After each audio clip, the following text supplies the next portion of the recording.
ಮಾನ್ವಿ ತಾಲೂಕಿನ ಗ್ರಾಮಗಳಾದ ಜಾಗೀರ್ಪನ್ನೂರು, ಎಡವಾಳ, ನಲ್ಕಂದಿನ್ನಿ, ಚಿಕ್ಕೋಟ್ನೇಕಲ್, ದೇವಿಪುರ್, ಕರಬ್ದಿನ್ನಿ, ಮುದ್ದಿನಗುಡ್ಡಿ ಹಾಗೂ ಇನ್ನಿತರ ಕಡೆ ರೈತರು ತಮ್ಮ ಹೊಲದಲ್ಲಿ ಈ ವರ್ಷ ಹತ್ತಿ ಬೆಳೆದಿದ್ದು ಮಳೆಯಿಂದಾಗಿ ಹತ್ತಿ ಹೊಲಗಳಲ್ಲಿ ನೀರು ನಿಂತು ಗಿಡಗಳು ಒಣಗಿ ಹೂ ಬಿದ್ದಿದ್ದು ಕಾಯಿ ಬೆಳೆಯುವ ಮೊದಲು ಕುಸಿದು ಹೋಗಿದೆ.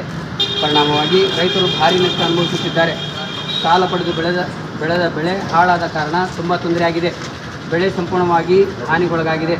ಈ ಭಾಗದ ರೈತರಿಗೆ ಭಾರೀ ಆರ್ಥಿಕ ನಷ್ಟ ಉಂಟಾಗಿದೆ. ಉತ್ತಮ ಫಸಲಿನ ನಿರೀಕ್ಷೆಯಲ್ಲಿದ್ದ ರೈತರಿಗೆ ಅತಿವೃಷ್ಟಿ ಭಾರೀ ನಷ್ಟವನ್ನುಂಟು ಮಾಡಿದೆ. ಕೈಗೆ ಬಂದ ತುತ್ತು ಬಾಯಿಗೆ ಬಾರದಂತಹ ಪರಿಸ್ಥಿತಿಯನ್ನು ರೈತರು ಎದುರಿಸುತ್ತಿದ್ದಾರೆ. ರೈತ ಕುಟುಂಬಗಳ ಜೀವನೋಪಾಯ ಸಂಪೂರ್ಣವಾಗಿ ಕೃಷಿಯ ಮೇಲಿದೆ. ಬೆಳೆ ಹಾನಿಯಿಂದಾಗಿ ಬದುಕು ಸಾಗಿಸಲು ಕಷ್ಟವಾಗುತ್ತಿದೆ.